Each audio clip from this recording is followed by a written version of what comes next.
एक तरफ किसी भी पुलिसकर्मी को सजा देने में सिस्टम बुलेट ट्रेन की रफ्तार से चलता है। वीडियो वायरल हुआ नहीं कि सस्पेंशन लेटर तैयार। किसी नेता या रसूखदार आदमी ने उंगली उठाई नहीं कि एक थानेदार या सिपाही को बलि का बकरा बना दिया जाता है। और दूसरी तरफ जब उन्हीं पुलिसकर्मियों को बुनियादी सुविधाएं देने की बात आती है तो यही सिस्टम कछुए की चाल चलने लगता है। दशकों तक उन्हें टूटी फूटी बैरकों में रहने को मजबूर किया जाता है। एक साप्ताहिक छुट्टी उनके लिए अधिकार नहीं बल्कि एक पायलट प्रोजेक्ट या एहसान की तरह होती है। तो सवाल यह है कि ऐसा क्यों है? क्यों एक पुलिसकर्मी को सजा तो तुरंत मिलती है लेकिन सुविधाएं नहीं? क्यों सिस्टम उन्हें तोड़ने के लिए तो हमेशा तैयार रहता है लेकिन उन्हें बनाने के लिए नहीं? और सबसे बड़ा सवाल कि क्यों हमारे नेता, चाहे वो किसी भी पार्टी के हों, इस मुद्दे पर सिर्फ खोखले भाषण देते हैं लेकिन असल में कुछ नहीं करते? आज हम इस वर्दी के पीछे छिपे कड़वे सच की परतों को खोलेंगे। चलिए शुरू करते हैं। पुलिस का असली बॉस कौन है? कानून, संविधान या फिर राजनीतिक आका? उत्तर प्रदेश का उदाहरण देखिए। पिछले कई सालों से राज्य के पास कोई स्थायी परमानेंट डीजीपी है ही नहीं। एक के बाद एक कार्यवाहक यानी एक्टिंग डीजीपी नियुक्त किए जा रहे हैं। क्यों? क्योंकि सुप्रीम कोर्ट ने 2006 के ऐतिहासिक प्रकाश सिंह केस में कहा था कि डीजीपी का कार्यकाल कम से कम 2 साल का होना चाहिए ताकि वो राजनीतिक दबाव से मुक्त होकर काम कर सकें। लेकिन एक्टिंग डीजीपी की नियुक्ति करके इस नियम की आत्मा को ही मार दिया जाता है। एक एक्टिंग डीजीपी को कार्यकाल की कोई सुरक्षा नहीं होती। वो अपनी कुर्सी के लिए हमेशा मुख्यमंत्री की तरफ देखता रहता है।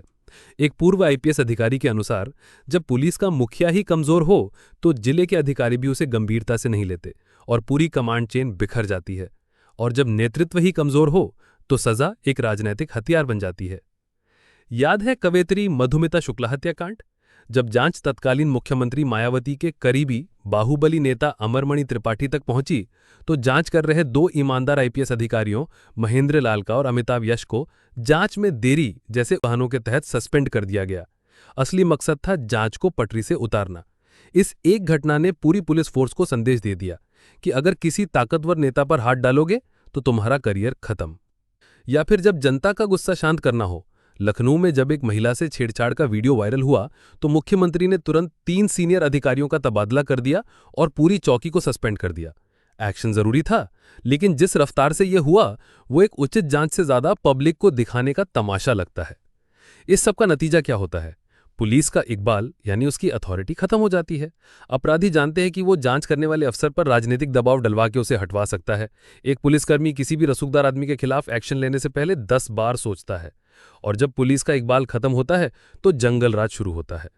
ये राजनीतिक हस्तक्षेप हवा में नहीं होता, इसे कानूनी ताकत मिलती है 160 साल से भी ज्यादा पुराने कानून पुलिस अधिनियम 1861 से। ये कानून आजाद भारत की जनता की सेवा के लिए नहीं बना था। इसे अंग्रेजों ने 1857 के विद्रोह को कुचलने के ठीक बाद बनाया था। इसका एकमात्र मकसद था एक ऐसी पुलिस फोर्स बनाना जो जनता को डराकर दबाकर रख सके और ब्रिटिश राज को बनाए रखे। यह पब्लिक फ्रेंडली नहीं, पब्लिक फ्राइटनिंग फोर्स थी। और इसी कानून की धारा 3 पुलिस का अधीक्षण यानी सुपरिंटेंडेंस राज्य सरकार के हाथों में देती है। आजादी के बाद हमारे नेताओं ने इस शब्द का मतलब निकाला पूरा नियंत्रण। इसी धारा की वजह से सरकारें पुलिस के तबादलों, पोस्टिंग और जांचों में सीधे दखल दे पाती हैं। ये कानून ही पुलिस को राजनीतिक कार्यपालिका का गुलाम बनाता है। इस कानून में जनता के प्रति जवाबदेही का कोई जिक्र तक नहीं है। कोई स्वतंत्र शिकायत अथॉरिटी नहीं, कोई बाहरी निगरानी नहीं। जब एक पुलिस वाला किसी नेता के गैरकानूनी आदेश पर काम करता है तो जनता के पास शिकायत करने के लिए कोई मंच ही नहीं होता। ये कानून बड़े अधिकारियों और नेताओं को बचाता है और छोटे पुलिसकर्मियों को बलि चढ़ने के लिए असुरक्षित छोड़ देता है। अगर राजनीतिक दबाव और पुराने कानून बाहरी हथकड़ियां हैं तो पुलिस के अंदर की अमानवीय काम करने की स्थितियां वो चक्की हैं जो उन्हें भीतर से पीस देती हैं। ये कोई संयोग नहीं, ये एक डिजाइन है। एक थका हुआ, तनावग्रस्त और उपेक्षित बल कभी अपने हक के लिए नहीं लड़ सकता। गृह मंत्रालय के तहत आने वाली बीपीआरडी की रिपोर्ट के अनुसार अधिकतर 90% पुलिसकर्मी दिन में 8 घंटे से ज्यादा काम करते हैं। 73% को महीने में एक बार भी साप्ताहिक छुट्टी नहीं मिल पाती और जो मिलती भी है उनमें से 80% को छुट्टी के दौरान वापस ड्यूटी पर बुला लिया जाता है। ये सिर्फ काम के घंटे नहीं, ये एक अंतहीन शोषण है। और सिर पर छत? उत्तर प्रदेश सरकार ने खुद माना है कि 2017 से पहले बड़ी संख्या में पुलिसकर्मी जीर्ण शीर्ण बैरकों में रहने को मजबूर किए जाते थे। एक सिपाही जो समाज की सुरक्षा करता है उसके पास अपने परिवार के लिए एक सुरक्षित छत तक नहीं होती। ये सब बजट की कमी का बहाना नहीं हो सकता। दशकों से राष्ट्रीय पुलिस आयोग 1979 से लेकर द्वितीय प्रशासनिक सुधार आयोग 2007 तक दर्जनों समितियों ने इन समस्याओं पर रिपोर्ट दी है, लेकिन सरकारें इन रिपोर्टों पर बैठी रहती हैं। क्यों?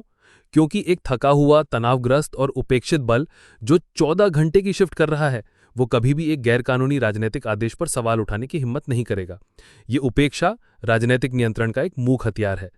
ये 24 घंटे की चक्की सिर्फ शरीर को नहीं तोड़ती, ये दिमाग को भी तोड़ती है। ये एक खामोश महामारी को जन्म देती है, मानसिक तनाव।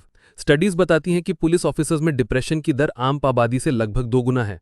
आत्महत्या, भारत में पुलिसकर्मियों के बीच आत्महत्या की दर खतरनाक रूप से ज्यादा है, और जब एक पुलिसकर्मी अंदर से टूट जाता है तो उसका व्यवहार हिंसक हो जाता है। बीपीआरडी की रिपोर्ट खुद मानती है कि लंबे काम के घंटे और थकान जनता के साथ असभ्य और आक्रामक व्यवहार का एक बड़ा कारण है। वैज्ञानिक शोध भी पुलिस के तनाव और क्रूरता के बीच सीधा संबंध दिखाते हैं।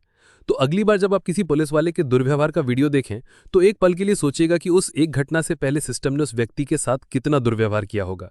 सिस्टम पहले पुलिसकर्मी को तोड़ता है और फिर उसके टूटे हुए व्यवहार के लिए उसे ही दोषी ठहराता है। अब आते हैं मूल सवाल के उस हिस्से पर कि क्यों एक सिपाही या सब इंस्पेक्टर को तुरंत सजा मिल जाती है लेकिन एक बड़े आईपीएस अधिकारी या नेता को नहीं। इसका जवाब है भारतीय पुलिस के अंदर की सामंती वर्ग व्यवस्था में। यहां एक नहीं, 2 पुलिस फोर्स हैं। सबसे नीचे 86% कांस्टेबलरी और सबसे ऊपर 1% आईपीएस। कांस्टेबलरी जो पुलिस फोर्स का 86% है, जमीन पर सारा काम करती है, लेकिन उनके पास प्रमोशन के कोई खास मौके नहीं होते। ज्यादातर सिपाही हवलदार के रूप में ही रिटायर हो जाते हैं। आईपीएस अधिकारी को नौकरशाही और नियमों का एक सुरक्षा कवच मिला हुआ है, जबकि एक कांस्टेबल या सब इंस्पेक्टर पूरी तरह से अपने स्थानीय वरिष्ठों और राजनीतिक आकाओं की दया पर निर्भर है। ये डिजाइन नेताओं के लिए बहुत सुविधाजनक है। वे नेतृत्व यानी आईपीएस को अपने साथ रखते हैं और जब भी कोई संकट आता है तो जनता के गुस्से को शांत करने के लिए निचले रैंक के किसी पुलिसकर्मी की बलि दे देते हैं। ये एक वफादार अफसर वर्ग और एक डिस्पोजेबल सैनिक दल बनाता है। तो फिर कोई कुछ करता क्यों नहीं? क्यों कोई भी राजनीतिक दल, चाहे वो सत्ता में हो या विपक्ष में, इस सिस्टम को ठीक करने के लिए आवाज क्यों नहीं उठाता? क्योंकि पुलिस सुधार का पूरा विमर्श एक सुनियोजित धोखा है। 2006 में सुप्रीम कोर्ट ने प्रकाश सिंह वर्सेस भारत संघ मामले में पुलिस को राजनीतिक हस्तक्षेप से बचाने के लिए 7 निर्देश दिए थे। ये निर्देश एक क्रांति ला सकते थे, लेकिन हुआ क्या? देश के सभी राजनीतिक दलों ने मिलकर इन सुधारों को व्यवस्थित रूप से नष्ट कर दिया। 2020 तक एक भी राज्य ने इन निर्देशों का पूरी तरह से पालन नहीं किया था। राज्यों ने कागज पर तो आयोग बना दिए, लेकिन उन्हें इतना शक्तिहीन बना दिया कि वो सरकार के खिलाफ कुछ भी ना कर सकें। उत्तर प्रदेश जैसे राज्यों ने तो स्थायी डीजीपी की नियुक्ति ना करके सीधे सीधे सुप्रीम कोर्ट के आदेश का मजाक उड़ाया है। और घोषणा पत्र, वो तो और भी बड़ा मजाक है। कांग्रेस ने 2017 के यूपी चुनाव में प्रकाश सिंह के निर्देशों को लागू करने का वादा किया। बीजेपी ने 2019 के राष्ट्रीय घोषणा पत्र में पुलिस को नागरिक अनुकूल बनाने और सुधारों का वादा किया। लेकिन जब सत्ता में होते हैं तो यही पार्टियां सुधारों को कमजोर करती हैं। क्यों? क्योंकि असली सुधार का मतलब है पुलिस पर से अपना नियंत्रण छोड़ना, और अपनी इस प्राइवेट आर्मी को कोई भी पार्टी छोड़ना नहीं चाहती। वे मॉडर्नाइजेशन यानी नई बंदूकें, नई गाड़ियां की बात करेंगे क्योंकि इसमें पैसा भी है और नियंत्रण भी बना रहता है, लेकिन वो स्वायत्ता और जवाबदेही की बात नहीं करेंगे। तो अब हम वापस अपने मूल प्रश्न पर आते हैं कि पुलिसकर्मियों को सजा जल्दी और सुविधाएं देर से क्यों मिलती हैं? क्योंकि त्वरित सजा नियंत्रण का एक उपकरण है और सुविधाओं से वंचित रखना अधीनता का एक उपकरण है। ये दोनों एक ही सिक्के के 2 पहलू हैं, जिसे राजनीतिक वर्ग अपने फायदे के लिए इस्तेमाल करता है।